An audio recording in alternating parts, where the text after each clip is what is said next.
Welcome,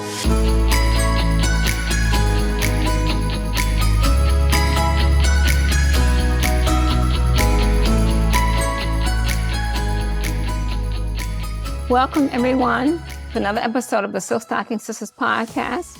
I am your host, Dr. Teresa J. Canada, and today's episode will talk about where did all the Black teachers go? And this goes back to the segregated schools in the North to integrated schools in the North. That's what I'm going to focus on today, not the Southern schools. And that's another issue. I may briefly mention that, but I'm going to focus on the North and Midwest, specifically when I talk about these things in the podcast, because everybody pretty much knows what kind of took place in the South in this country during the segregation era, even though some people want to deny that, or some people want us to go back to that, and we're not going back, okay? So anyway, I want to just talk very briefly about where did all the Black teachers go. My best teacher, my very best teacher I had ever had was my third grade teacher. To this day, I believe my life's journey would have been completely different had I not been exposed to my third grade teacher.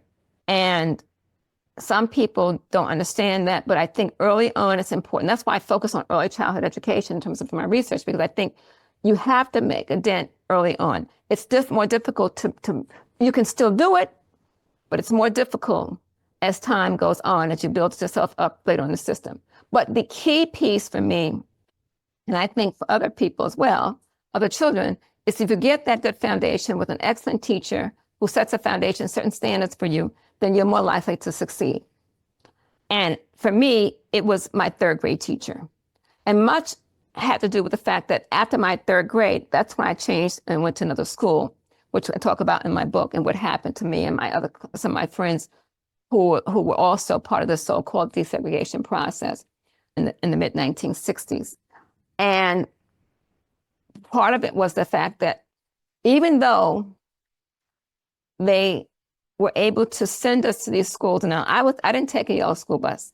I took the New York City public bus transportation on the public bus and with a bus pass. Anybody who lived 10 blocks outside of their school were eligible for a bus pass. And so I lived more than 10 blocks away from my school, so I received a bus pass. So fortunately for me, the New York City public bus was right in front of where I lived. So it was so easy and convenient. So I got on the bus and I took it all the way to the school, got off, walked a block over from Fifth Avenue to Madison Avenue, and I was at the school. And on the way back, interesting enough, at that time, Fifth Avenue was two ways. I think it was a two-way street. And so was Madison Avenue at the time when I first started attending my fourth grade elementary school, PS6. And of course, later on, a couple of years later, it was converted to a one-way with Fifth Avenue going south and Madison Avenue, which was the block going further east, was going north. So that changed things. But still, I think if you listen to the podcast and you read the book, we didn't have a single Black teacher at PS6. Not a single Black teacher. None, not at all. And I didn't think about it. I guess I was a child, so I didn't think about it that way.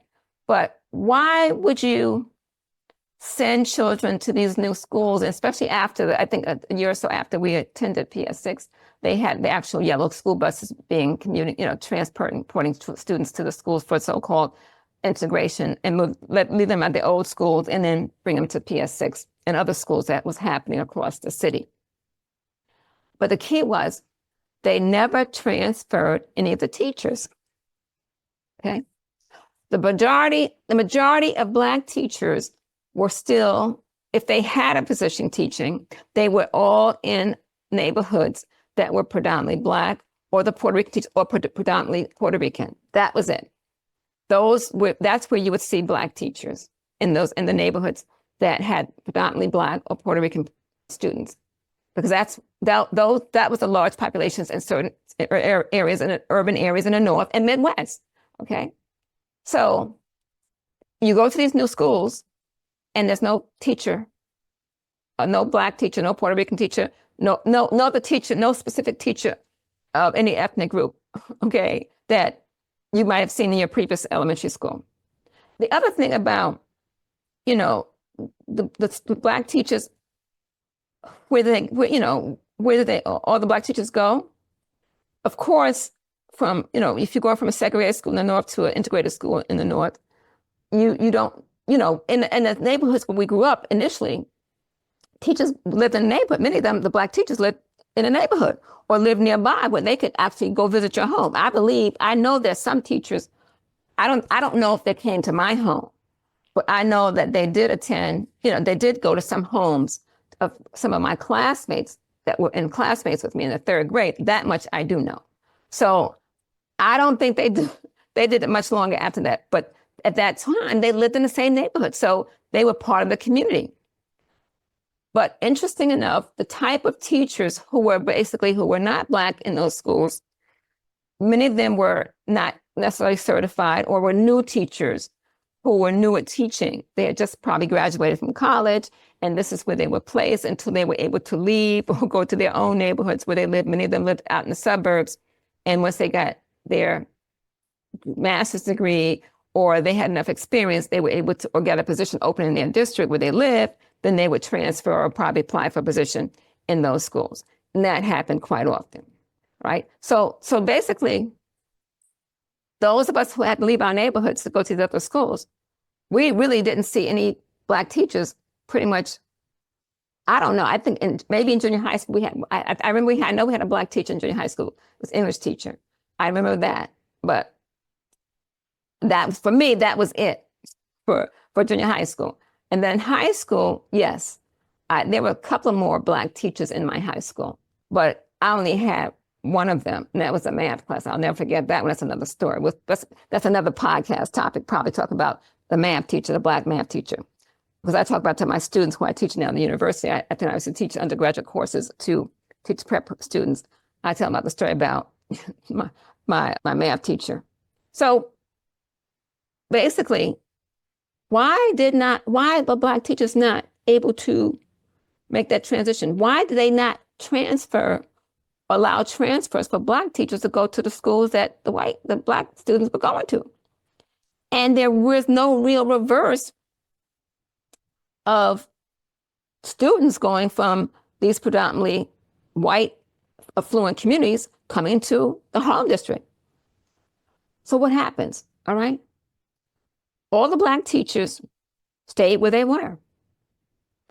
And this wasn't just in the North. This was also in the South. When they decided to desegregate schools in the South, they pretty much eliminated the Black schools in the South.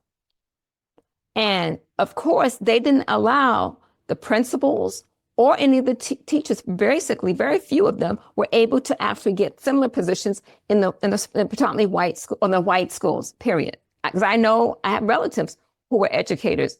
They were not able to, the principals who were in the other all Black schools, they never became principals in any of the white schools. And not all the Black teachers were able to get teaching positions in the white schools. So it was a brain drain. I'd call it a brain drain. And here you have students, Black students going to these schools, but no one who looked like them or understood their social, their environment or their backgrounds were in that school. So they would have to fend for themselves, because in the previous schools, they had a lot of support. I actually remember attending one of those schools when I was a kid, because their school started before our school in the North. And so we would be down with relatives in the North Carolina area, and we would just go to school with them. They can't do that now, of course, but back then you could. And we sat into a class maybe a couple of days. I don't know, my sister and I both, but it was an all Black school with a Black principal and all Black teachers. And I'll tell you, they were on top of stuff. That was the South. Now, just like the South, the Black teachers in the South, the ones that they had in my Harlem neighborhood, I only had one of them. Now, I know I had another friend, she had another Black teacher. Same discipline, basically be excellent at what you do. That was so crucial.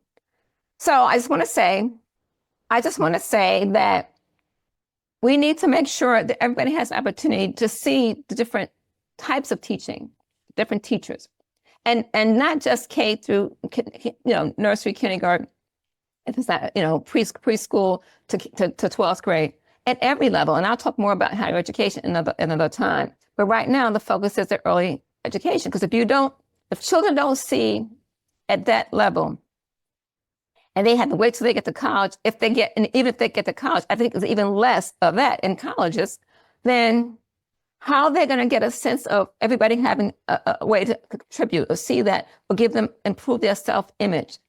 That's what I think is so important. That's why you need to have Black teachers and really the excellence that exists, because you couldn't just walk into a classroom. You had to really pretty much be excellent. And I'm sure that some of the Black teachers who were teaching when I was a child probably could have had other kinds of professions and excelled in those, but the opportunities probably weren't available. The only opportunities that probably were available was being a classroom teacher, all right?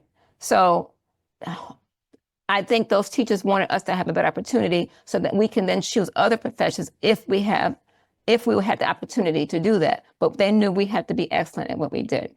So one thing I want to say for sure is that excellence was definitely an attribute that they expected us to have no matter what we did. I know coming from my Harlem school. So otherwise, that's about it. And, from the segregated schools in the North to integrated schools in the North, Black teachers disappeared. They just didn't exist. And I hope that we can continue to include all teachers who can assist students to excel in, the elementary and secondary levels, so they can have a foundation moving forward in their lives. So let me know what you think about these topics, and hopefully you learn something about it, and maybe you can give some feedback in terms of what your experiences are. Let me know. So check out, put some comments in the comment box, thumbs up, subscribe, and you'll learn more about, what we need to know to make this a better world. That's how I look at it. All right, everybody. Thank you, wherever you are around the world, around the state, around the country, around the city. Enjoy the rest of your day. And hopefully I'll see you at another episode of the Silk Stocking Sisters. Bye now.